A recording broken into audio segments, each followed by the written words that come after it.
L'honneur redoutable de vous présenter l'intervenante de ce soir. Bon, Marion d'absence, ce qui ne vous dira peut-être pas grand-chose pour commencer, mais elle est docteur en anthropologie des religions de l'école pratique des hautes études à Paris. Bon, je vous laisse méditer. Elle est actuellement en résidence, enfin avec une interruption pour vous peut-être spécialement. Elle est en résidence à l'université Columbia de New York, ce qui n'est pas rien.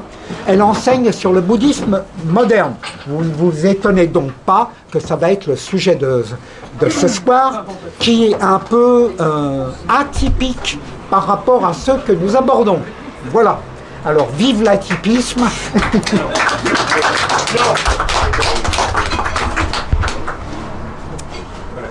Bonsoir et merci d'être là. Vous dites si je ne parle pas assez fort, parce que j'ai... Oui, c'est fâcheux pour la chaleur. Merci. Donc, je vous remercie. Je vais vous parler de mes recherches, de la façon dont je suis arrivée à m'intéresser au bouddhisme dans les sociétés occidentales. Tout a commencé en fait par la lecture d'ouvrages sur le bouddhisme et la méditation. À titre d'exemple, par exemple, dans le métro tout à l'heure en venant, j'ai vu un couple de jeunes actifs, enfin une femme en costume de travail, qui avait un livre à la main, et sur le livre je voyais sérénité. Je me suis dit, tiens, ça a certainement à voir avec le bouddhisme. Et en effet, c'était un livre sur la méditation. Que l'on pratique tous les jours, 5 minutes, 10 minutes, et qui est censé apporter un bien-être, un mieux-être dans la vie quotidienne. Donc beaucoup de gens pratiquent aujourd'hui la méditation, c'est très à la mode parmi justement les chefs d'entreprise, les gens actifs, à Wall Street notamment, à la Silicon Valley, etc. Et parmi les gens qui sont dans le vent et qui ont de l'argent, etc. Le bouddhisme, sous la forme de la méditation, est très pratiqué aujourd'hui. Alors le problème, c'est que la méditation, ce qu'on appelle la méditation en Occident, n'a pas pour but de réduire le stress. Ce n'est pas une méthode médicale comme certains nous la vendent aujourd'hui. Notamment, j'ai oublié son nom là maintenant, un médecin qui fait la promotion de la méditation comme d'une méthode anti-stress qui serait validée scientifiquement avec des études notamment neuroscientifiques.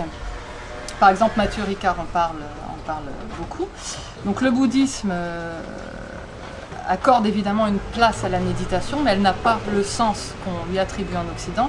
Son but n'est pas de réduire le stress, on pourrait même dire que son but est de produire du stress. Donc ça, c'est un premier contresens. Pourquoi? Parce que dans le bouddhisme, l'objectif, c'est de réaliser que la vie, le samsara, le monde, sont source de souffrance et qu'il ne faut pas s'y attacher. On a par exemple un sutra qui est connu, le sutra du lotus, avec cette parabole de la maison en flammes, où le Bouddha explique que la maison est en flammes, donc c'est-à-dire le monde est en souffrance, le monde est un endroit qu'il faut quitter d'urgence, puisqu'il est source de souffrance, et il enjoint les personnes qui sont, là en l'occurrence dans sa parabole, des enfants qui sont en train de jouer dans cette maison, il les enjoint à quitter cette maison le plus vite possible pour échapper à la souffrance. Et il donne des méthodes pour ça. Un autre exemple, ce sont les 4 méditations, donc au sens de réflexion, qui détournent du samsara, qui détournent de la vie. Donc ça, c'est dans le bouddhisme tibétain, dans l'école des anciens. Mais on la retrouve dans la plupart des écoles tibétaines, sous une forme ou sous une autre. Le but est de réaliser que la vie, le monde, n'est pas satisfaisant. C'est-à-dire qu'on essaye d'obtenir ce qu'on veut, mais on obtient ce qu'on ne veut pas. On n'obtient jamais ce qu'on veut. Ce qu'on veut, quand on l'obtient, ça ne dure pas, donc on ne peut pas s'y attacher. On n'en retire aucun bonheur durable. Par conséquent, il faut considérer que le but de l'être humain, qui veut obtenir un bonheur véritable, durable, c'est d'échapper à ce monde. Et parmi ces 4 réflexions, donc la première, c'est de considérer que le monde est souffrance. La suite de cette réflexion, c'est de considérer qu'étant donné le mal, les actes négatifs qu'on a posés dans nos vies précédentes ou dans cette vie ne peuvent qu'apporter un fruit de souffrance, on est condamné de fait obligatoirement à souffrir éternellement dans ce cercle sans fin des renaissances qui s'appelle le samsara. Parce que dans le bouddhisme, on considère que les actes ont des conséquences, donc chaque acte que l'on pose aura une conséquence dans cette vie et dans les autres, et ainsi les êtres errent dans ce cercle sans fin de renaissance. Et donc il faut y échapper. Et quand on réfléchit et quand on regarde un petit peu, ne serait-ce que dans cette vie, ce que l'on a, le mal que l'on a commis ou la souffrance que l'on a infligée aux autres êtres vivants, on se dit, je suis obligé forcément de souffrir encore dans ce monde. Par conséquent, ces réflexions, ces méditations, implique de réfléchir aux enfers, c'est-à-dire aux enfers de souffrance que l'on risque de subir dans une prochaine renaissance. Donc on le voit, le bouddhisme n'a pas du tout, quelles que soient les écoles qui sont nombreuses et complexes, n'a pas pour but d'aider l'individu à être bien dans ce monde. Le but, c'est pas d'améliorer son bien-être, c'est de viser autre chose qui est un au-delà de la vie, et essayer de sortir de cette illusion. Alors après, il y a différentes conceptions de la vie, du samsara et de ce que c'est que le nirvana, qui n'est pas l'équivalent d'un paradis, qui est une notion assez complexe et qui diffère selon les écoles. Mais en tout cas, le but n'a jamais été un bien-être physique, mental dans ce monde. Donc les personnes qui vantent la méditation comme étant un moyen qui est à la fois basé sur le bouddhisme, donc qui aurait cette espèce de légitimité ancienne, antique presque, et qui serait à la fois basé sur la science, puisqu'il y a des recherches aujourd'hui qui montreraient que la méditation a des effets, cet argument, cette présentation de la méditation et du bouddhisme, et sinon ignorante, du moins, ou mensongère, ou au moins ignorante. C'est-à-dire que là, on est dans un malentendu complet. Alors voilà, ça c'est aujourd'hui, le bouddhisme tel qu'il nous est présenté en Occident, c'est devenu quasiment centré sur la méditation. Alors déjà, la méditation, comme je viens de le dire, n'a pas pour but un mieux-être. Entre parenthèses, les études, il y en a eu plusieurs milliers d'études qui sont vantées aujourd'hui par Matthieu Ricard et d'autres personnages du même genre, qui ont fait donc des expériences à la fois cliniques et à la fois neurologiques sur les effets de la méditation. Alors, donc les Matthieu Ricard et tous ces auteurs qui vendent la méditation dans les livres ou dans des stages, etc., mettent en avant l'effet sur le cerveau et l'effet anti-stress, l'effet mieux-être, etc. Il y a eu une méta-analyse faite par un centre américain de scientifique médical récemment, je crois que c'est en 2014, mais je n'ai plus la date en tête, qui a fait donc une analyse sur 18 000 et quelques études sur la méditation, sur l'effet de la méditation en termes de mieux-être, en termes de réduction du stress. Il n'y a aucun effet supérieur à d'autres méthodes. Et dans le jargon médical, ce genre de formulation, pas d'effet, il n'y a aucune preuve qu'il y ait un effet supérieur à d'autres méthodes, ça veut dire on arrête, ça c'est la formule qui est utilisée quand on arrête l'expérimentation pour mettre au point un nouveau médicament ou une nouvelle thérapie. Donc en clair, ça ne marche pas. La méditation n'a pas d'effet prouvé en matière de réduction du stress. Donc ça, c'est le premier point. Aujourd'hui, le bouddhisme tel qu'il nous est présenté en Occident, il nous est surtout présenté sous l'angle du mieux-être, sous l'angle médical, anti-stress. Donc le stress étant aujourd'hui le grand mal de l'Occident, le seul problème à régler, semble-t-il. C'est là-dessus, sur ce problème, que s'est greffé aujourd'hui le bouddhisme. Mais il y a d'autres courants bouddhistes aujourd'hui. Si vous allez dans une librairie, vous trouvez des livres écrits par des bouddhistes tibétains, par exemple, qui eux aussi parlent beaucoup de méditation. Vous avez aussi le zen, qui est assez développé. Vous avez le bouddhisme Theravada également, donc le bouddhisme de l'école ancienne. En tout cas, dans tous les cas, ce dont je me suis aperçue quand j'ai commencé à m'intéresser au bouddhisme, c'est que nous avions affaire vraiment à un malentendu en Occident aujourd'hui. Alors, pas pour les gens qui s'y intéressent de près de façon savante ou de gens qui décident de s'engager dans une communauté bouddhiste religieuse et qui adhèrent vraiment aux principes religieux et à la vision du monde proposée par les différentes écoles bouddhistes, mais au niveau du grand public, on a affaire à une image stéréotypée qui est fausse et qui donne lieu à des déconvenues certaines. Et c'est ainsi que j'ai commencé à m'intéresser au bouddhisme. Alors qu'est-ce qui a motivé au départ cette recherche? Je vais vous raconter tout simplement un petit peu mon parcours. J'avais lu donc des livres sur le bouddhisme, sur la philosophie bouddhiste, parce qu'elle est toujours présentée comme une philosophie. Sous-entendu, ce n'est pas une religion. Sous-entendu, il n'y a pas de Dieu créateur. Bon, là c'est vrai. Sous-entendu, il n'y a pas de rituel. C'est faux, il y a énormément de rituels. Il y a aussi une dévotion, souvent à l'égard du maître, notamment dans le bouddhisme tibétain. Il y a des divinités également. C'est pas parce qu'il n'y a pas de Dieu créateur qu'il n'y a pas de surnaturel. Il y a du surnaturel dans le bouddhisme. Donc la foi aussi, un certain nombre de principes existent. Le simple fait d'adhérer à une vision du monde, à la vision selon laquelle le monde est souffrance et qu'il faut en sortir, et que dans certaines écoles le monde est une illusion, bon, adhérer à ça, c'est quand même adhérer à une forme de croyance. Bon. Donc le bouddhisme est présenté comme une philosophie ou est présenté comme une espèce de tradition vague qui aurait donné naissance à la méditation. Alors la méditation, ça serait la pratique contemplative qui aurait été découverte, pratiquée par le Bouddha au moment de son éveil et qui serait possible de réactualiser, que chacun pourrait reproduire aujourd'hui pour essayer en quelque sorte se réharmoniser avec l'univers. Enfin, on ne comprend pas exactement de quoi il s'agit quand on lit ce genre d'ouvrage, si ce n'est que ces ouvrages invitent le lecteur à se rendre dans un centre bouddhiste pour apprendre la méditation sous la direction d'un maître. Parce qu'on vous dit le bouddhisme, c'est une philosophie, vous n'avez pas besoin de suivre un maître, vous n'avez pas besoin d'adhérer à un système contraignant, mais par contre, vaut mieux que vous alliez apprendre la méditation chez un maître, si possible, asiatique. Donc, j'y suis allée.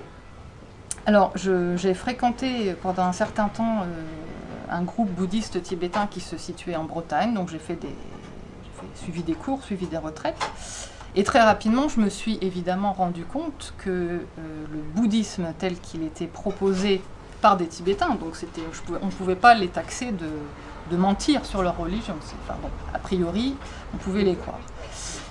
Je me suis rendu compte que tout ce qu'on raconte au public sur la méditation et le bouddhisme est complètement faux. C'est-à-dire qu'on vous dit que ce n'est pas une religion, mais vous devez suivre un maître, vous devez pratiquer des rituels, il y a des divinités, il y a des textes liturgiques à réciter, il y a des confessions de fautes à faire, etc. Des rituels très compliqués, des liturgies, bon.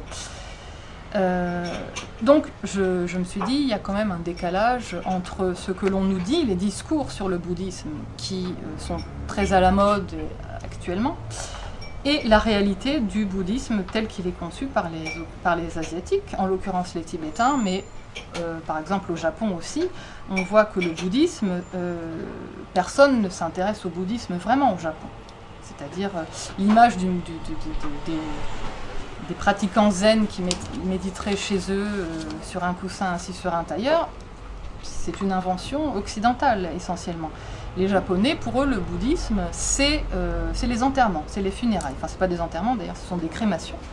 Donc on fait appel à un prêtre bouddhiste au moment de la mort d'un membre de la famille.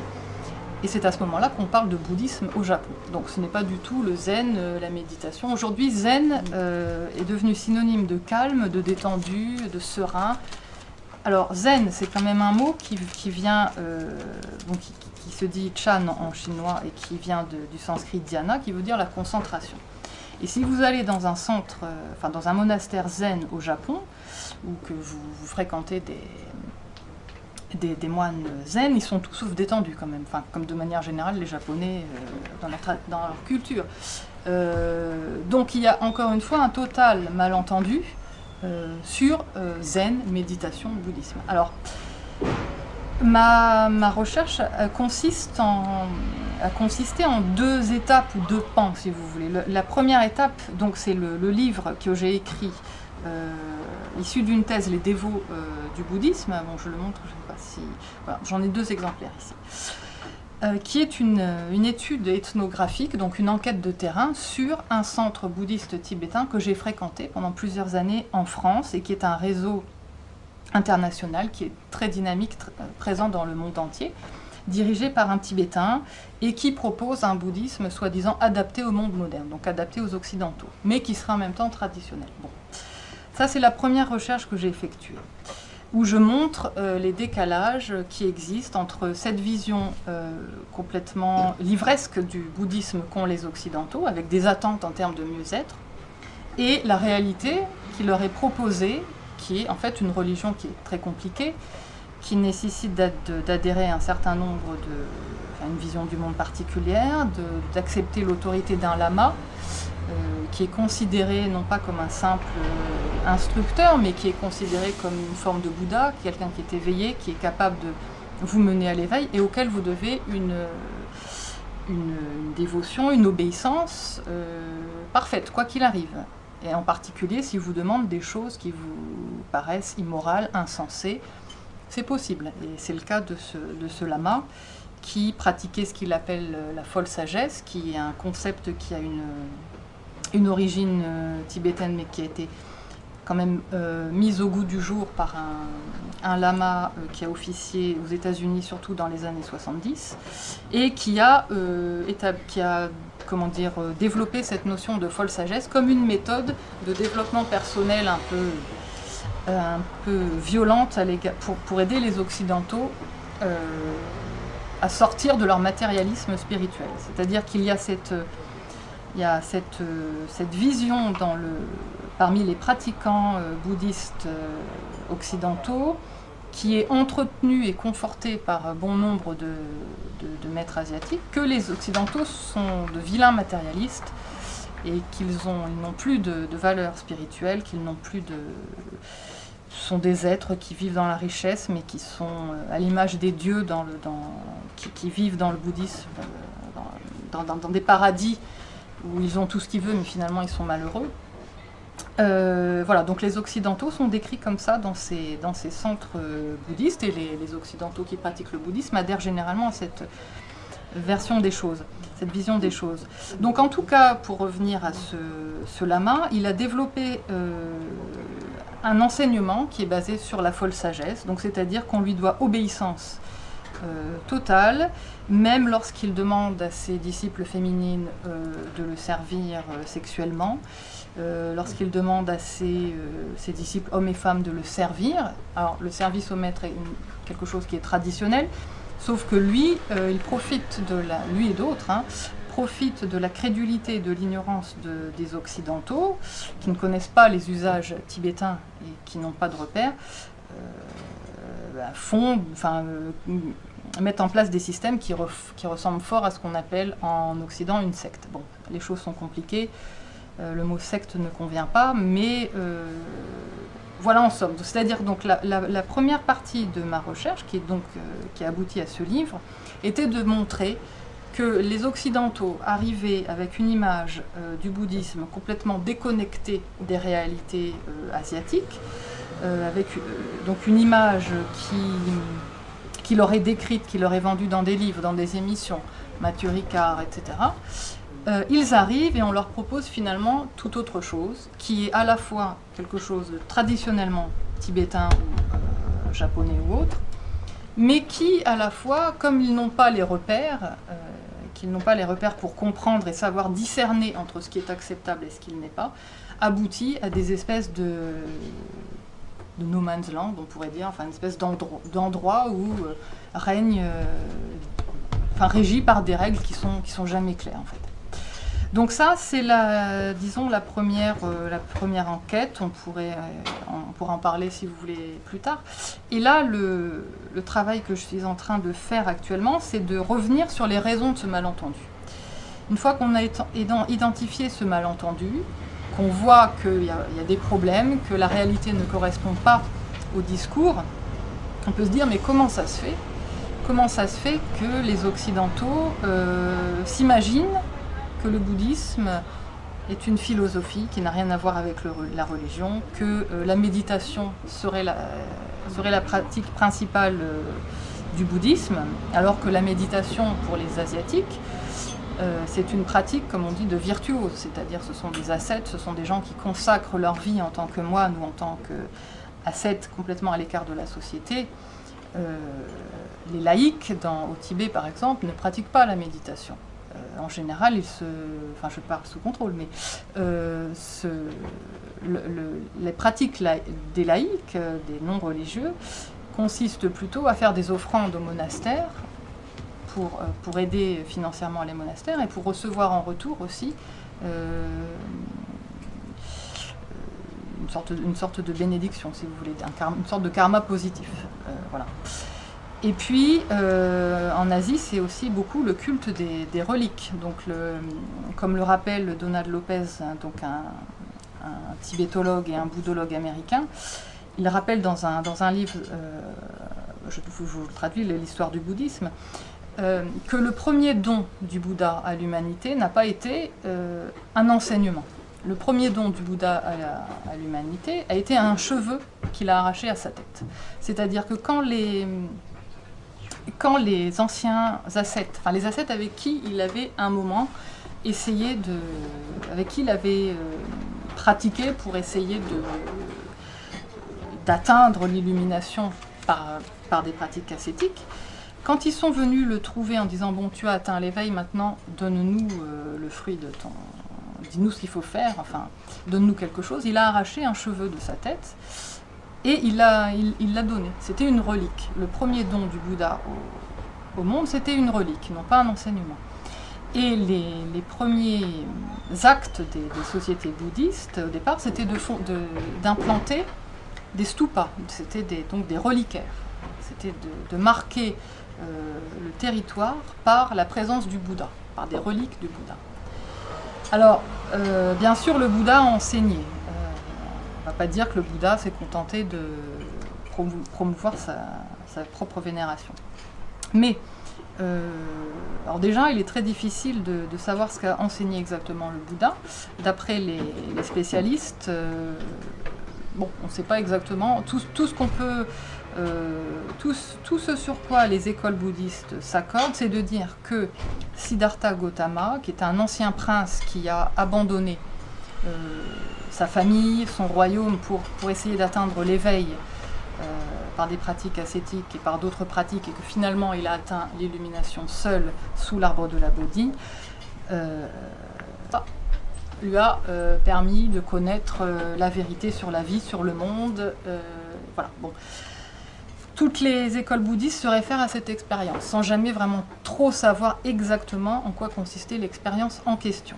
Alors après, bien sûr, vous avez les 4 nobles vérités qui, d'après Donald Lopez, toujours ce tibétologue et bouddhologue, a été mal traduit. En fait, il s'agirait plutôt des 4 vérités pour les nobles, c'est-à-dire qu'il aurait transformé la noblesse de sang, qui était celle qui prévalait chez les hindous, en noblesse spirituelle, c'est-à-dire que ceux qui suivaient son enseignement devenaient nobles par la force des choses. Voilà, donc vous avez donc les quatre vérités, donc qui est en fait un diagnostic d'ordre médical, hein, c'était l'un des types de pensée de l'époque, c'était le diagnostic, c'est-à-dire le monde est souffrance, il y a des causes à la souffrance, un remède est possible et on vous explique quel est le remède. Donc c'est le diagnostic. Voilà, donc ça c'est disons la base du bouddhisme. Alors je ne sais pas après si vous voulez préciser les choses. Toujours est-il que faire du Bouddha un philosophe comme on l'a fait à partir du 19e siècle repose quand même beaucoup sur sinon une fiction, en tout cas une reconstruction du bouddhisme, hein, une réinvention, si vous voulez. Parce que le Bouddha, oui, alors je le dis en passant, comme ça me vient, on dit souvent, les gens qui font la promotion du bouddhisme et de la méditation, on dit souvent, oui, le Bouddha a dit qu'il fallait expérimenter et non pas croire sur parole ce qu'il aurait trouvé. Bon.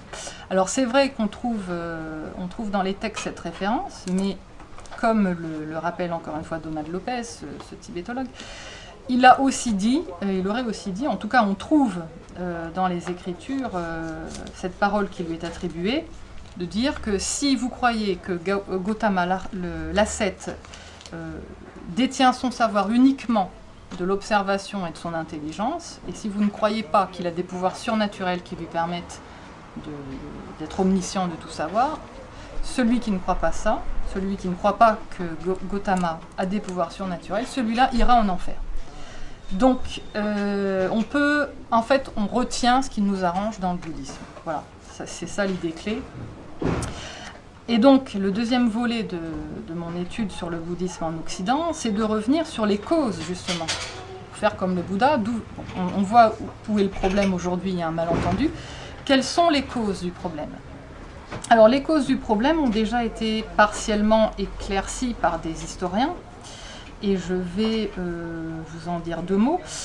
Simplement, moi, je m'intéresse en ce moment à Alexandra David-Néel, que vous connaissez certainement, qui est cette orientaliste, exploratrice française d'origine belge, qui était la première femme, enfin supposément, à entrer à Lhasa en 1924, qui s'était déguisée en tibétaine, en mendiante tibétaine, et qui était entrée, et qui a écrit beaucoup de livres ensuite sur le bouddhisme et le Tibet. Donc je suis en train de faire sa biographie intellectuelle de manière à savoir un petit peu comment elle est devenue bouddhiste et quelle a été sa contribution à la popularisation du bouddhisme. Alors d'abord elle se présente souvent comme étant la première bouddhiste française, comme une pionnière. Et elle est présentée comme une pionnière, une femme spirituelle, etc. Les choses sont plus compliquées.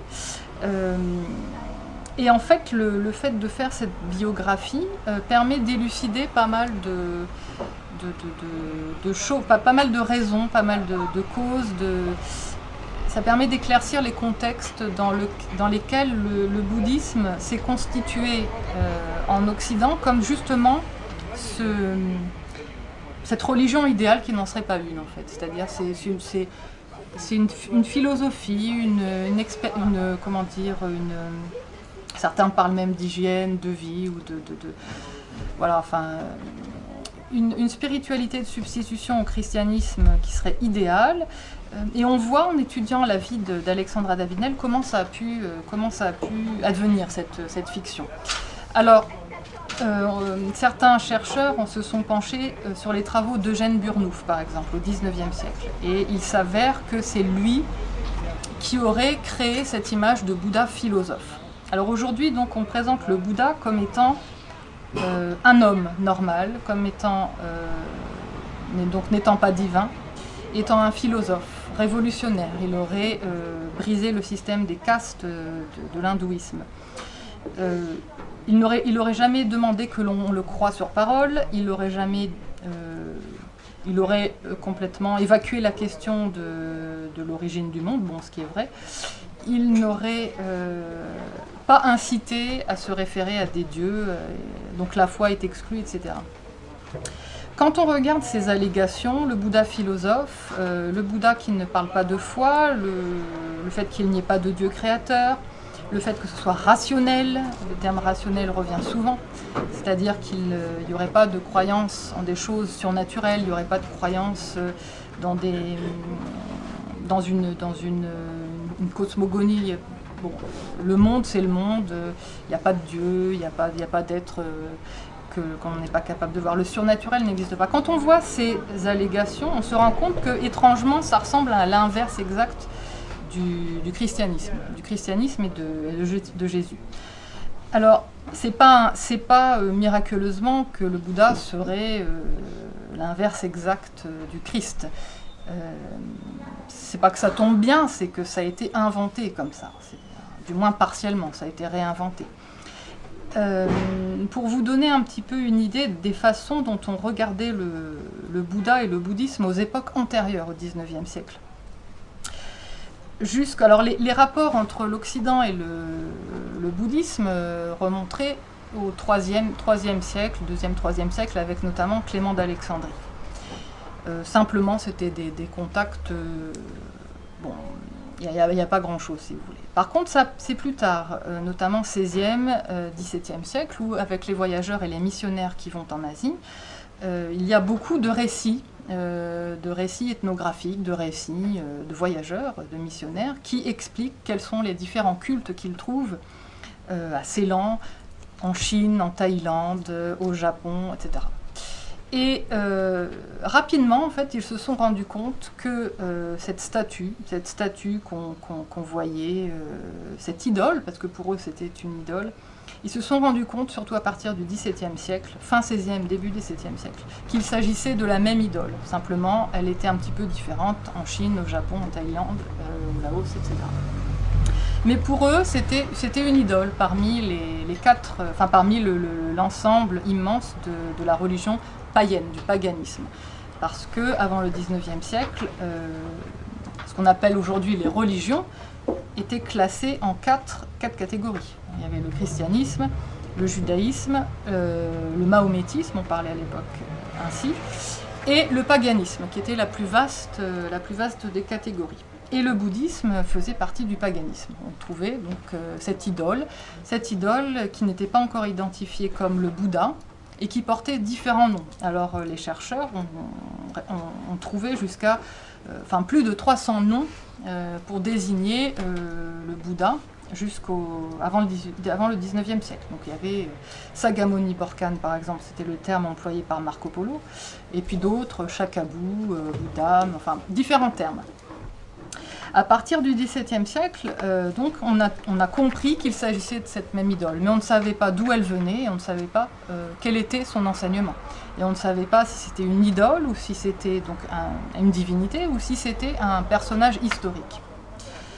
Alors ce n'est qu'au XVIIIe siècle qu'on a compris fin XVIIIe siècle, qu'il venait d'Inde. Alors au départ, on avait émis l'hypothèse qu'il venait d'Afrique.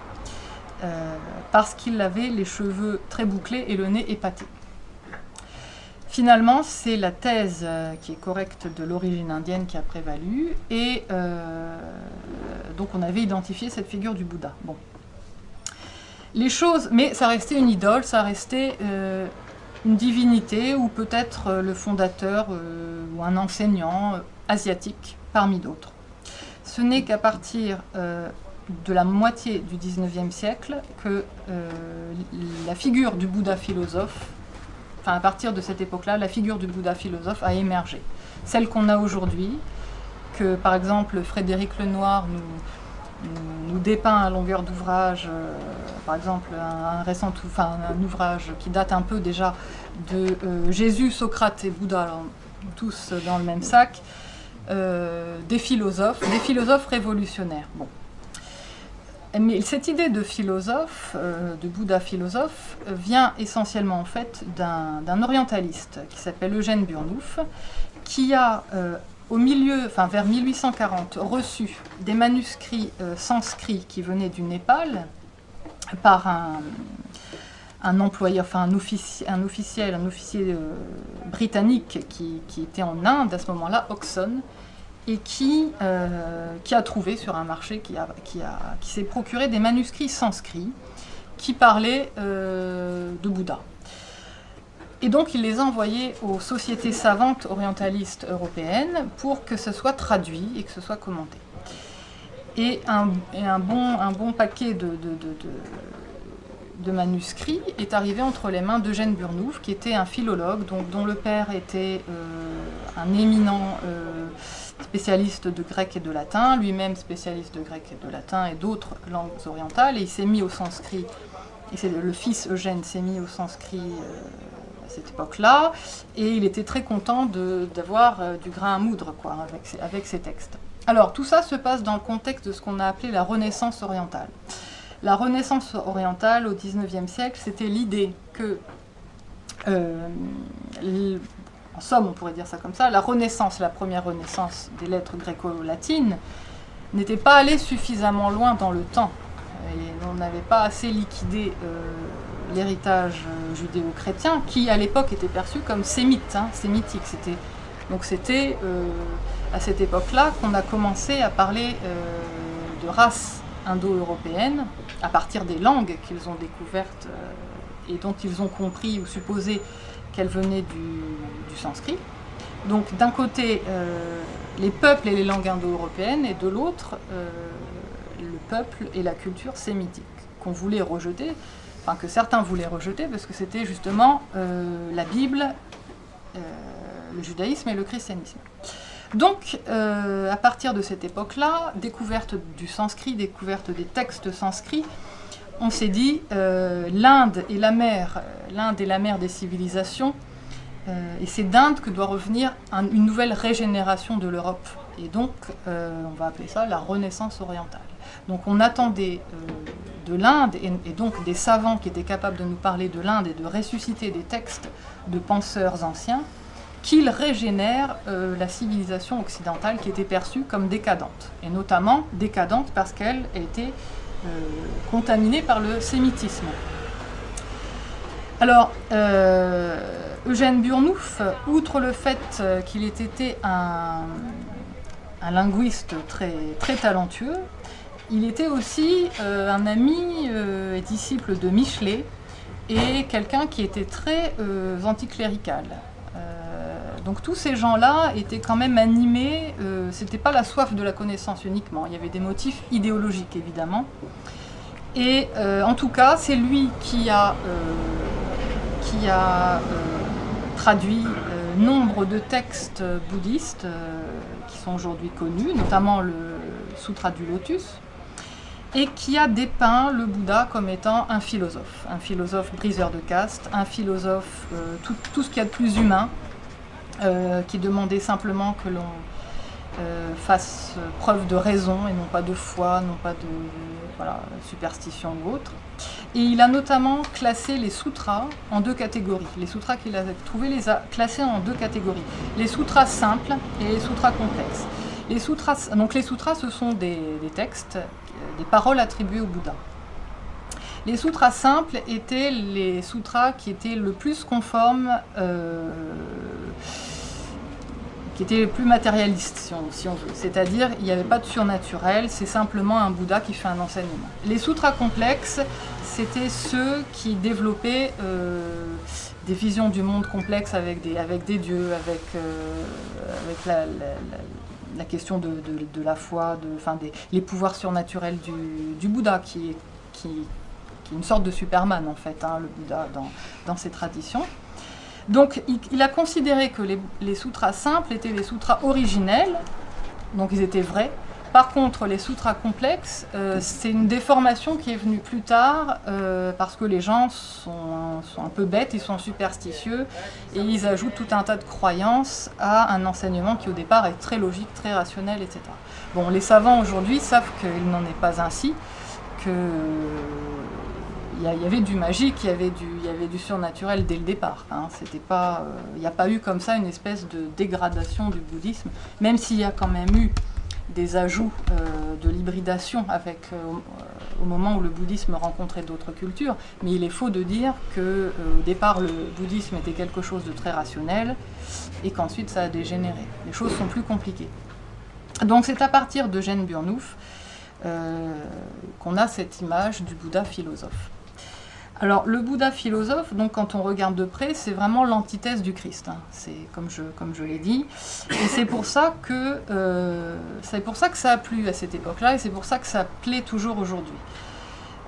C'est quand même une époque qui était celle de Renan et des historiens qui voulaient établir l'historicité de Jésus, non pas pour renforcer et conforter la foi des croyants en disant Jésus a bien existé, mais plutôt à dénoncer le christianisme comme étant une superstition non compatible avec le rationalisme. Donc on était dans une perspective positiviste. Donc, comme on revenait aux sources et qu'on essayait de comprendre quelle était la vie de Jésus d'un point de vue matérialiste, on a essayé de comprendre quel était ce personnage du Bouddha, et on en a fait, on en a donné une image tout à fait conforme à l'idéologie de ces penseurs anticléricaux, positivistes de cette époque. Alors pour ce qui est d'Alexandra David-Néel, par exemple, on voit que dans ses écrits de jeunesse, qu'elle était loin d'être une personnalité spirituelle, comme on en a fait, on écrit des livres sur elle en disant que c'était une langue de sagesse, parce que c'est le terme qu'on lui a donné au Tibet, et que donc elle était en recherche de l'esprit qui survivait à la mort du corps, etc. C'est faux. Alexandra David-Néel était une matérialiste pure et dure. Il faut lire le texte qu'elle a écrit pour la vie en 1898, qui est un manifeste anarchiste complètement matérialiste. Elle parle de cerveau, elle ne parle pas d'esprit, ni encore moins d'âme. Les religions sont faites pour asservir le peuple, ce sont des créations destinées à assurer le pouvoir des forts, etc. Bon. Donc ça plante un petit peu le décor.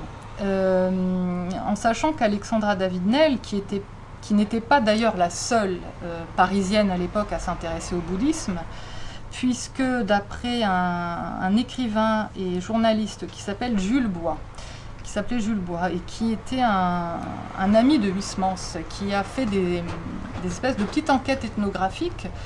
Donc en 1894, il a publié notamment Les Petites Religions de Paris, qui est une sorte de récit ethnographique des sectes, ce qu'on appellerait les sectes aujourd'hui parisiennes. Donc par exemple, il y a la théosophie, il y a des espèces de sectes satanistes, etc. Et il parle du bouddhisme et du bouddhisme éclectique ou du néo-bouddhisme, c'est un terme qu'on a donné à l'époque. Et il explique qu'à Paris, il y avait 10 000 pratiquants du bouddhisme dans les années 1881-1890. Donc Alexandra David-Néel était loin d'être une pionnière, et c'était quelque chose qui était très en vogue à l'époque. Et c'était très en vogue notamment parmi les francs-maçons.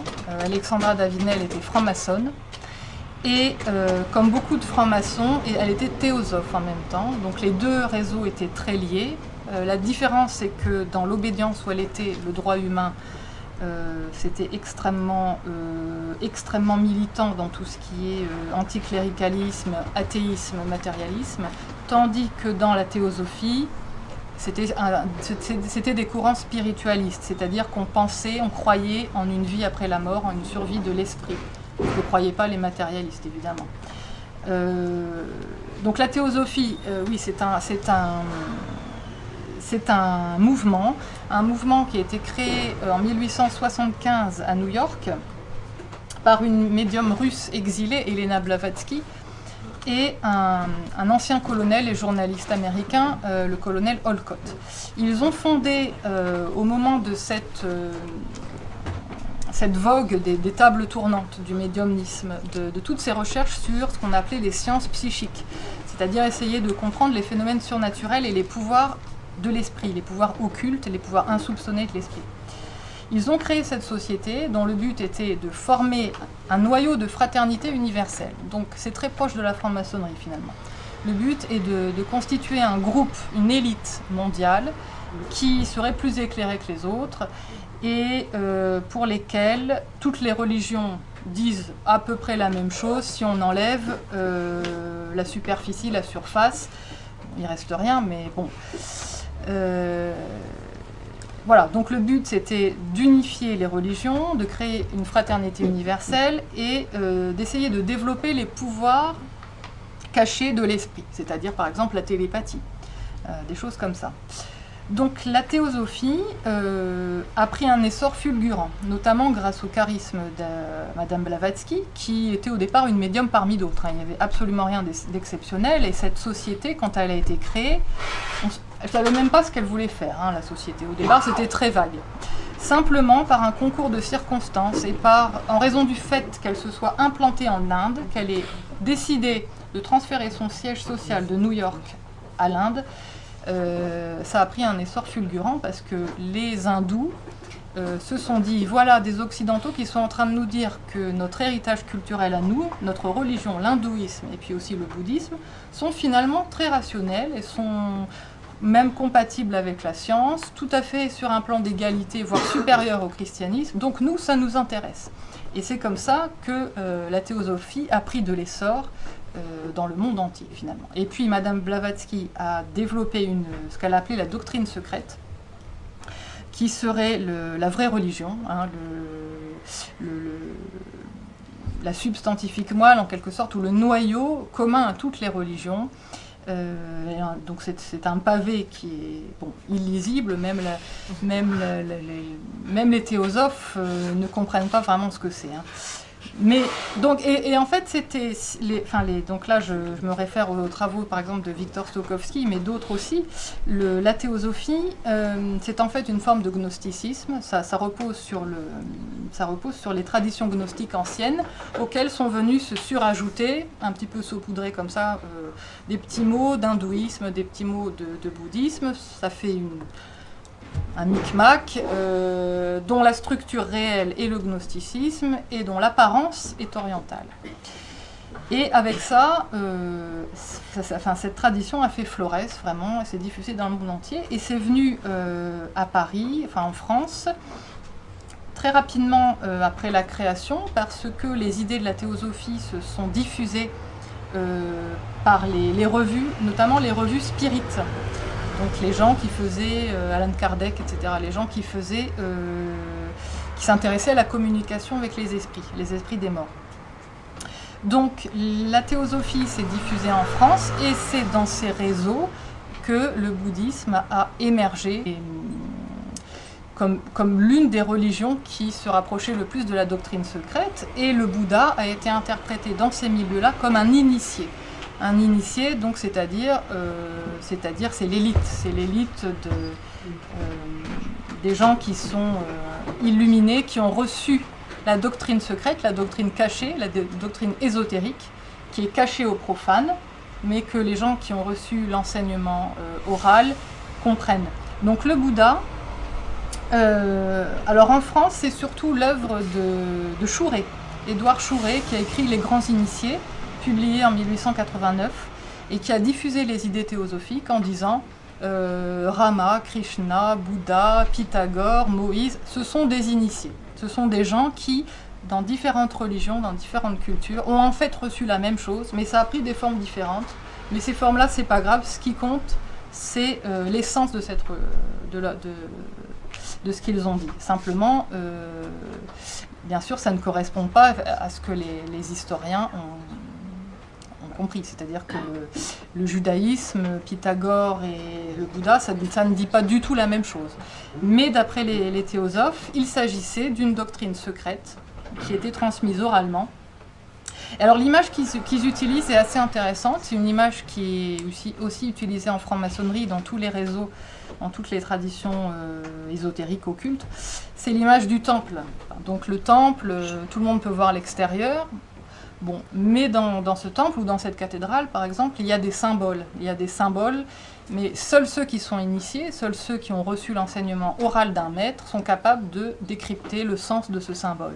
Donc pour eux, les initiés, ce sont les gens qui ont reçu l'enseignement sur les symboles. Donc le Bouddha a été décrit à la fois comme un philosophe dans les milieux savants, orientaliste, philologue, et à la fois comme un initié, quelqu'un qui aurait reçu la sagesse originelle de l'humanité. Parce que l'idée, c'est de dire qu'il n'y avait au départ une seule religion, une seule doctrine, et qu'elle s'est pervertie, que au fur et à mesure que les peuples se sont étendus à travers le monde, cette doctrine a été perdue, sa pureté a été perdue, ça s'est mélangé avec d'autres choses. Les gens ont inventé des superstitions, les gens ont commencé à faire différentes sectes, différentes religions, chacun a construit sa petite chapelle, etc. Mais au fond, il y avait une seule doctrine secrète de l'humanité. Et c'est ce que essayent de retrouver les mouvements à la fois théosophes, mais d'autres, et puis aussi dans une certaine mesure les francs-maçons. Et c'est dans ce contexte de double filiation qu'a émergé le bouddhisme, le Bouddha qu'on connaît aujourd'hui en Occident. Alors à la fois c'est un philosophe, briseur de caste, quelqu'un qui, comme dit Alexandra David-Néel, a levé le plus haut l'étendard de la raison. Donc ça c'est dans les milieux plutôt athées matérialistes, francs-maçons radicaux. Et le Bouddha était également pensé comme un initié, donc quelqu'un qui serait détenteur d'un savoir secret. Et ça, c'est dans les réseaux occultes. Alors c'est intéressant aussi de savoir que l'occultisme, ce qu'on a appelé l'occultisme en France, alors là ce sont des travaux d'un jeune chercheur allemand qui s'appelle Julian Stube, qui a montré que l'occultisme, ce qu'on a appelé l'occultisme en France, ça s'appelait occultisme, occulte, caché, parce qu'en fait au départ c'était des groupes socialistes dits utopiques, c'est-à-dire qui n'étaient pas marxistes matérialistes, qui au moment du Second Empire, ont dû se cacher, en fait, n'ont plus pu exposer leur vision, leur programme utopiste pour l'humanité, puisque c'était le marxisme qui avait triomphé, mais ont dû se replier dans des petits cercles un peu cachés où ils ont développé leur doctrine. Donc ça, c'est l'occultisme français, donc qui est politique et spirituel religieux depuis les origines. Donc je pense que je vais m'arrêter là et laisser place aux questions. Pour résumer le propos de cette petite conférence, c'était de dire qu'aujourd'hui le bouddhisme nous est présenté, le bouddhisme qui nous est présenté est essentiellement une fiction et qu'il suffit de se rendre dans des centres bouddhistes tenus par des Tibétains ou autres pour voir que ça ne correspond pas à ce qu'on en dit. Que la méditation est une pratique d'ascètes qui s'y consacrent nuit et jour quasiment, enfin qui n'ont pas de vie de famille et sont encore moins PDG d'une entreprise du CAC 40, quoi. Donc on est confronté à une fiction, et une fiction qui est née dans un contexte idéologique au XIXe siècle qui a voulu imaginer une religion alternative au christianisme.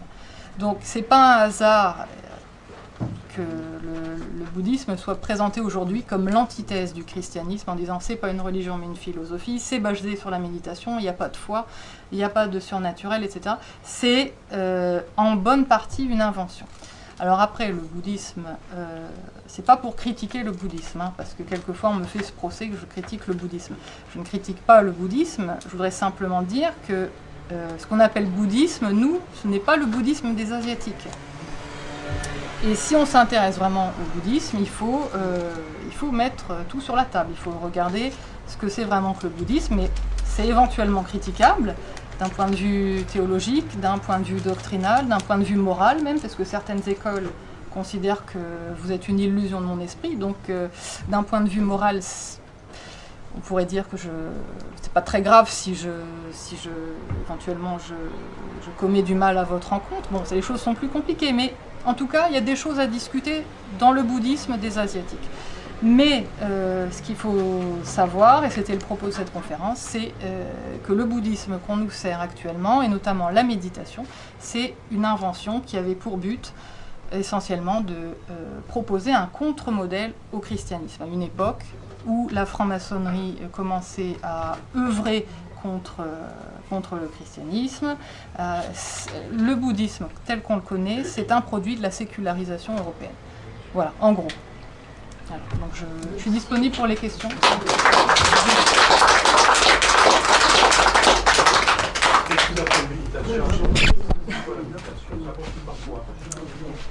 La méditation pour les bouddhistes ou... En fait, on utilise ce mot méditation qui est un terme au départ gréco-latin et ensuite chrétien, qui voulait dire au départ une réflexion. Et puis après, dans le bouddhisme, dans les bouddhismes, on devrait dire asiatiques, le terme recouvre beaucoup de pratiques. Alors vous avez des... En fait, en général, ce qu'on appelle méditation ici, c'est ce qu'on appelle le calme mental, par exemple chez les Tibétains, ou Vipassana, qui est en fait essentiellement une pratique préparatoire, c'est-à-dire de fixer son attention sur un seul point, de manière à être capable ensuite de faire des pratiques plus élaborées, qui sont souvent des liturgies. Donc en fait, on pourrait faire une comparaison. Aujourd'hui, parler de méditation comme d'une panacée, ça serait comme de dire que faire des gammes pour un pianiste, c'est l'aboutissement, quoi. En quelque sorte, hein. Enfin, j'exagère à peine, mais la méditation du calme mental, ce n'est qu'un entraînement pour pouvoir avoir stabilisé son esprit suffisamment bien pour pouvoir ensuite pratiquer des rituels très compliqués qui demandent à être complètement concentrés. Ensuite, vous avez dans le bouddhisme ancien, par exemple, ce qu'on appelle aujourd'hui méditation. Le fait de, par exemple, quand on dit aujourd'hui « concentrez-vous sur votre souffle, visualisez votre corps », c'était pas dans un but de mieux-être, c'était au contraire dans le but de comprendre que le corps est un cadavre en devenir, que vous êtes votre corps et vous-même n'êtes qu'un assemblage de différents composants épars, hétéroclites, qui sont destinés à se dissoudre. Donc c'est fait pour comprendre que vous n'existez là à cet instant que de manière conditionnée, temporaire, et que vous êtes appelé à vous dissoudre. Donc c'est certainement pas pour vous sentir mieux dans votre peau. Par exemple aussi une autre méditation qui montre à quel point on est décalé. Il y avait une méditation sur le désir qui consistait à visualiser une femme, donc parce que les moines étaient des hommes, sous forme aussi de cadavres en devenir. Donc une femme en putréfaction, avec des vers, les intestins qui débordent, etc. Bon. Parce qu'il faut se détacher du désir. Il ne faut pas désirer, donc désirer une femme, par exemple. Et après, ce qu'on appelle méditation, ce sont aussi, dans le bouddhisme tibétain et dans certaines écoles du bouddhisme japonais, ce sont des liturgies, ce sont des textes qu'on récite, dans un certain ordre, et ça comprend des invocations de divinités, de Bouddha, de maîtres. On fait des confessions, on confesse ses fautes, on dit qu'on ira en enfer si on ne fait pas telle ou telle chose, etc. Et alors dans le tantrisme, dans le Vajrayana, le véhicule du diamant, le bouddhisme tibétain, on appelle une divinité en quelque sorte, et on la fait venir, et le but est de s'unir avec elle en esprit, et puis finalement à la fin de comprendre que tout ça n'était qu'un produit de notre esprit, et ça se dissout dans le vide. Bon, nous avons un spécialiste ici qui pourra mieux expliquer les choses, mais en gros, voilà. Donc c'est ce qu'on appelle méditation, mais ce n'est qu'un... Ah bon? Je suis catholique, pour moi c'est tout satanisme. Quand on fait le vide dans son esprit, il y a des entités qui pénètrent. Voilà, c'est tout. Ça n'a pas pu jouer. Voilà. Après, on peut ouvrir. Est-ce que vous avez entendu parler des recherches de Christophe André? Voilà, c'est lui que j'ai vu. Oui,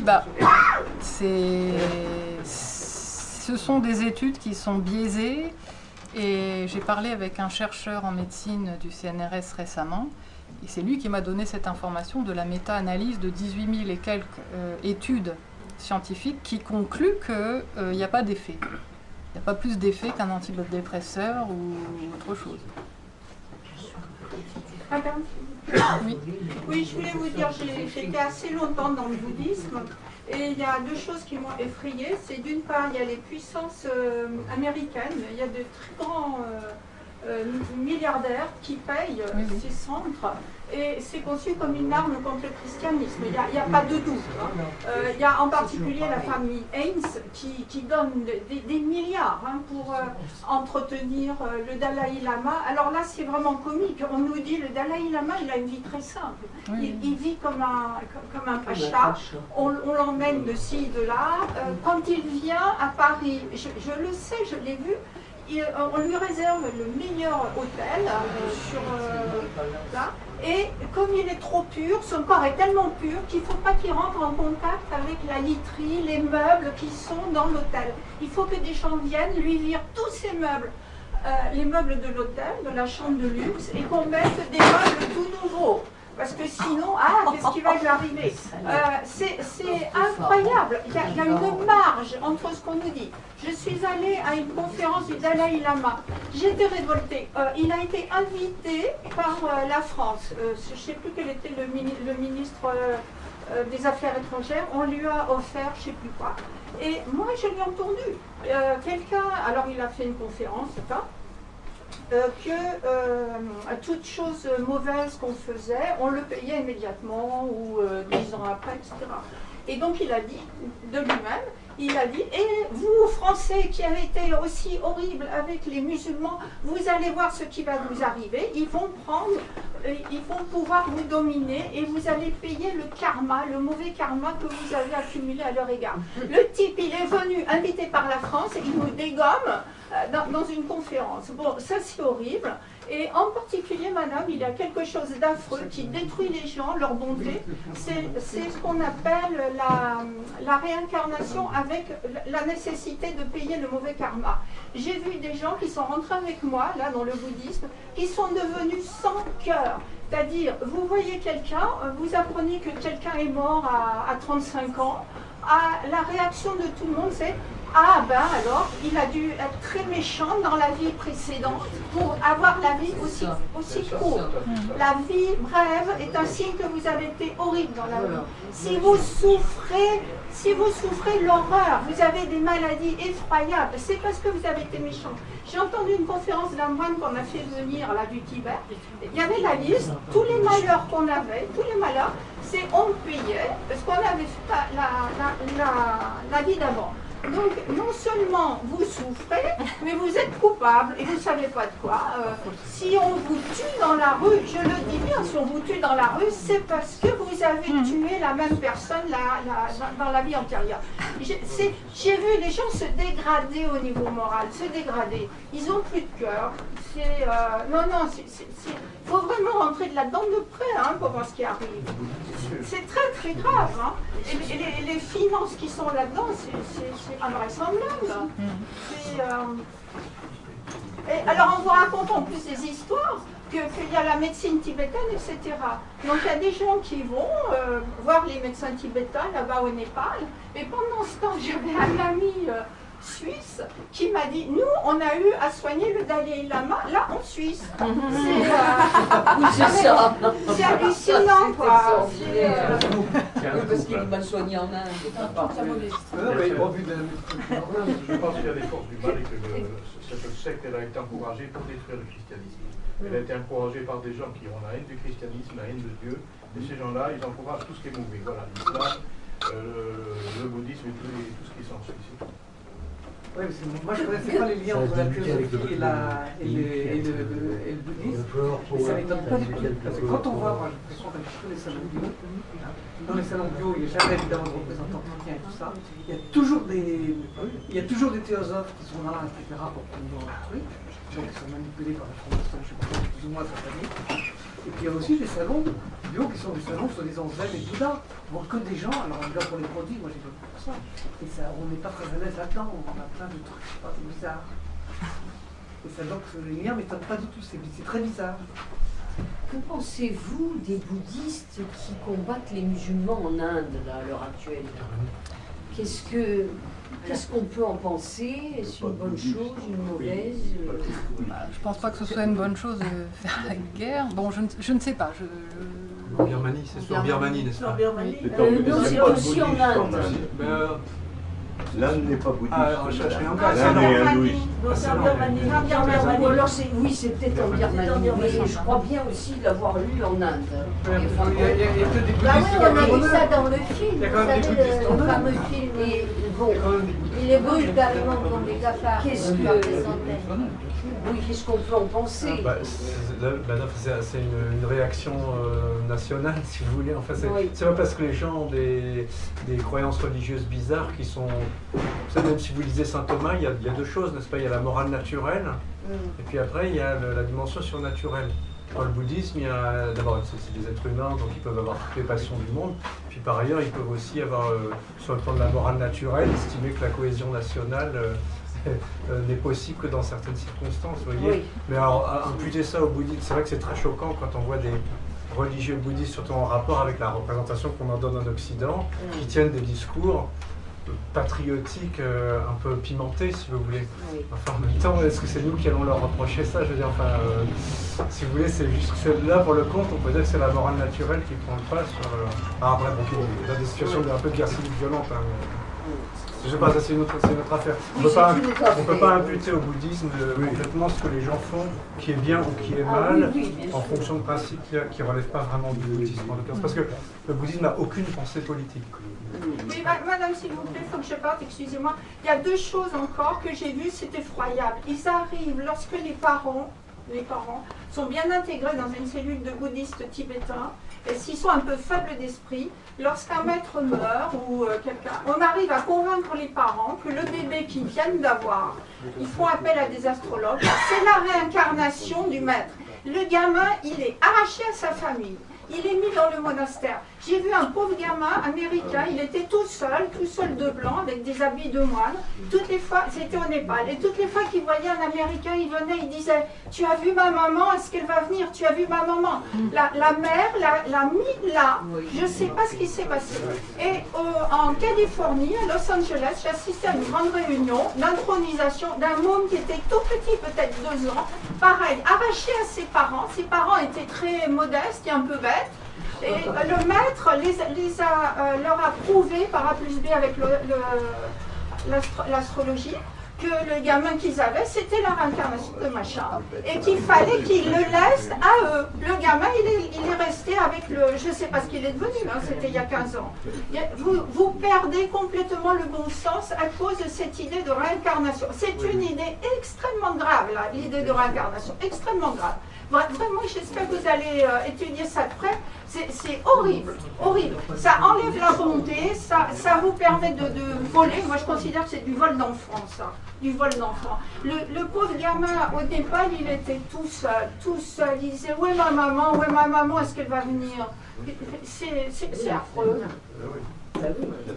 Il y a une différence entre le christianisme, religion du pardon et d'amour, c'est religion de merde. Ça, c'était au Tibet, mais c'était une femme américaine, blanche, qui a... Là, vous parlez du jour du bouddhisme du Tibet, mais en Chine. Non, du bouddhisme du Tibet. Et en Chine, c'est pareil, ils adorent le Bouddha aussi. Ça, je ne sais pas ce qui se passe, je parle de ce que j'ai vu. Moi, je parle de ce que j'ai vu. C'était... Parce que le Dalai Lama s'est réfugié, au Népal. Donc les frères bouddhistes tibétains, ils vont au Népal. Et c'est là que moi, j'étais bouddhiste tibétaine, je suis allée là et j'ai vu ça. Moi, j'ai vu... Moi, ça m'a converti au christianisme. Voilà, ça a converti au christianisme. Tout le monde ne parle pas en même temps. Donc je vous remercie d'avoir étudié les mauvais aspects de cette religion. On nous ment sur toutes les coutures. Hein. Sur toutes les coutures. Hein. Non, c'est très fort. Allez-y. Moi, je voudrais... Vous avez parlé du bouddhisme au Japon. On va au Japon, quelle religion... Comment le bouddhisme coexiste avec la religion japonaise traditionnelle, ou comment les Japonais assument ce basculement entre le bouddhisme et la religion japonaise. Il y a une boutade, enfin connue au sujet des Japonais, c'est qu'ils naissent shinto, ils se marient chrétiens et ils meurent bouddhistes. Donc c'est pour dire que ça ne leur pose aucun problème. C'est fonctionnel. C'est-à-dire on a besoin d'un prêtre bouddhiste parce que ce sont eux qui sont les spécialistes de la mort. Pour le mariage, on a envie d'avoir la robe blanche et donc on va à l'église. Et on est né shinto, qui est la tradition indigène, enfin. Et on va au temple shinto. Il y a un écrivain japonais, Mishima, qui a parlé dans son roman, il a parlé un peu du bouddhisme. Mishima, quelle était sa conception de la vie finalement. C'est harakiri, donc c'est pas bouddhiste, c'est harakiri, crois pas. Le suicide, dans la morale bouddhiste, le suicide c'est comme le meurtre. Ah oui. C'est égal. Non, ça c'est samouraï, c'est l'honneur. Oui, non, mais je veux dire, mais cela dit, dans son grand cycle romanesque, on voit beaucoup de bouddhistes, enfin, les héros sont bouddhistes. Alors, comment ils arrivent à agencer ces différentes cultures je pose la question, ça pose pas de problème au Japon, ils ne conçoivent pas la religion comme un système fixe. C'est pas la vérité, si vous voulez, c'est plutôt des fonctions. On a besoin d'un prêtre pour la mort, les spécialistes sont les bouddhistes. Pour prier, demander quelque chose, on va au temple Shinto et ça pose pas de problème. Comment expliquez-vous la fascination, vous l'avez dit, mais en France du bouddhisme? Beaucoup de gens sont fascinés. C'est purement superficiel, ou est-il autre chose? Oui, vous l'avez écrit, oui. Je voulais vous dire quelque chose, mais moi j'ai une réponse à vous faire que je pense qui est très importante, enfin, parce que j'ai bien réfléchi à cette question également, enfin, c'est pas mon sujet de recherche directement, mais en fait, moi je suis spécialiste de la pensée tibétaine universitaire, j'ai eu un long détour par le bouddhisme, je suis aujourd'hui catholique pratiquement, ce que vous voulez. En fait, je fais souvent sourire les prêtres et les religieux catholiques d'esprit traditionnel, parce que je leur dis, vous savez, je suis né en 70, alors ce que j'ai vu dans les églises ça fait rire. Puis après, j'ai rencontré les vieux religieux tibétains, alors vous avez des religieux en habit, avec une liturgie impressionnante, qui n'ont pas peur de parler de l'enfer, etc. Je me suis dit, ça c'est vraiment une religion sérieuse, vous voyez. Enfin, ça c'est une plaisanterie, mais pour vous dire qu'une bonne partie de l'engouement pour le bouddhisme est entièrement imputable au clergé catholique. Je voulais vous le faire dire. Mais oui, mais il faut le dire. Et entre autres choses, et pas pour de la méditation, il y a quelque chose, vous voyez, c'est le fait que l'oraison n'est pas proposée. Quand vous regardez par exemple la prédication des Capucins au XVIe et au XVIIe siècle, la prédication populaire incluait vraiment cette idée, pour parler comme, comment s'appelle-t-il, Pierre Garrigou-Lagrange, que tout baptisé est appelé à la sainteté d'un appel le général Simon Prochain, n'est-ce pas? Et qu'il n'y a pas de sainteté sans union avec Dieu. C'est ça, la perfection de la charité, c'est l'union avec Dieu, n'est-ce pas? Et ça c'est à la religion catholique de le dire, et si elle ne le dit pas... Il y a un point que j'ai oublié de dire, les pères de l'Église insistent beaucoup là-dessus, que dans la vie spirituelle, s'il n'y a pas de progrès, il y a régression. On ne reste pas un enfant toute sa vie. Et il n'y a pas de sainteté possible sans l'oraison infuse. Donc c'est pas uniquement rester à la vie ascétique, ne pas faire le mal, essayer de faire le bien. Et malheureusement, la plupart des catholiques ont une morale kantienne. J'ai prêché pendant des années l'exercice de Saint Ignace. Alors, pas du tout dans la méthode de Valais, qui était bon pour des petits... Enfin, pour faire des soldats. Ça a été très utile pendant la guerre espagnole.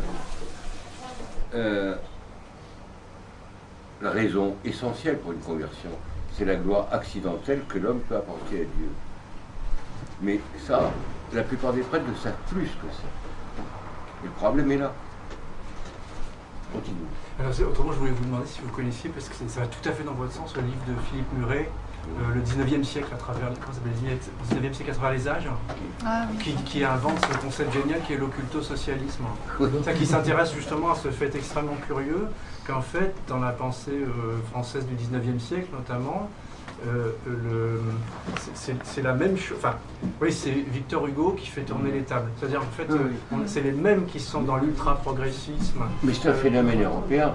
Vous prenez par exemple, vous devez connaître le roman de Lescoff, à couteau tiré. Ces petites bandes d'anarchistes qui ne croient plus à rien, et qui s'amusent à faire tourner les tables, à l'occultisme. Comment? C'était à la mode. C'était à la mode. Donc c'est très intéressant parce que d'un point de vue sociologique, les bouddhistes français, par exemple, sont de gauche. Sont de gauche. C'est curieux et intéressant, mais vous avez tout à fait raison, ça, là, vous avez un fil vraiment à tirer. C'est-à-dire qu'il y a quelque chose dans la généalogie du néo-bouddhisme français qui est là-dedans, qui est en fait ce retour de la gnose mais d'une gnose qui est organiquement liée à la liquidation des traditions. Enfin, Et puis il y a des projets utopiques. En fait. c'est ça. Mais ce qui est bizarre, c'est qu'effectivement, ça chevauche le bouddhisme, qui n'a quand même pas énormément de choses à voir avec ça, enfin, dans ce qu'il est, dans ses textes et tout ça. Enfin, voilà. C'est ça, si vous ne connaissez pas ce livre, il est extraordinaire. C'est passionnant, brillant. Le rôle d'Hermann Hesse aussi, on pourrait peut-être en parler, le rôle d'Hermann Hesse dans la... Siddhartha. Et j'ai une question, c'est peut-être un peu plus politique. Quel est le lien entre le bouddhisme et le socialisme? Est-ce que l'origine philosophique du socialisme, c'est pas l'occultisme? Disons que c'est la volonté de construire un ordre nouveau et de créer un homme nouveau. Ils n'avaient pas d'autre moyen que l'occultisme. En fait, l'occultisme, ce qu'on a appelé l'occultisme ou l'ésotérisme, c'était de vouloir trouver les lois de l'univers. Donc les lois, c'est aussi bien les lois sociales que les lois physiques, que les lois spirituelles. Donc ce sont des courants qui ont essayé de comprendre le monde indépendamment du christianisme et souvent contre. Donc c'est plutôt une mentalité rationnelle, matérielle? Oui et non. Enfin, pas forcément. C'est Radicalement antichrétienne. Oui, et on trouve certains de ces points fondamentaux dans l'idéologie du transhumanisme. Ah oui. Bon, là, il y a des points très clairs. On voit très bien le mythe de Prométhée ou le bateau de Thésée revisité en quelque sorte. En fait, c'est ce que vous disiez sur la gnose, n'est-ce pas? C'est-à-dire qu'en fait, le point clé, c'est que c'est des spiritualités dans lesquelles il s'agit de sortir de la finitude de la condition humaine. Donc c'est l'inverse d'une spiritualité de l'incarnation, etc. Enfin, on accepte la finitude tout en tendant à l'union à Dieu, mais là, il s'agit d'effacer toutes les bornes. Et là, c'est peut-être ce côté-là qui confine au satanisme, effectivement, enfin, qu'il y a des affinités. Oui, puis d'y arriver par soi-même uniquement. À l'anéantissement de soi-même. Oui, c'est ça, mais avec l'idée d'une sorte de déco. C'est un peu sous les pavés la plage, mais version métaphysique. C'est-à-dire qu'il faut tout enlever, tous les conditionnements pour arriver à une sorte d'infini par soustraction. En extrapolant bien.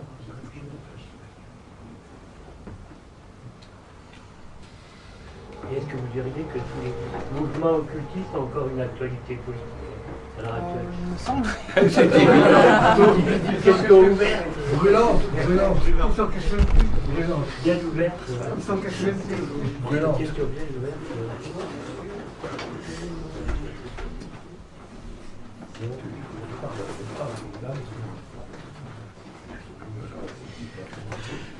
D'autres questions? Plusieurs exemplaires. J'en ai deux.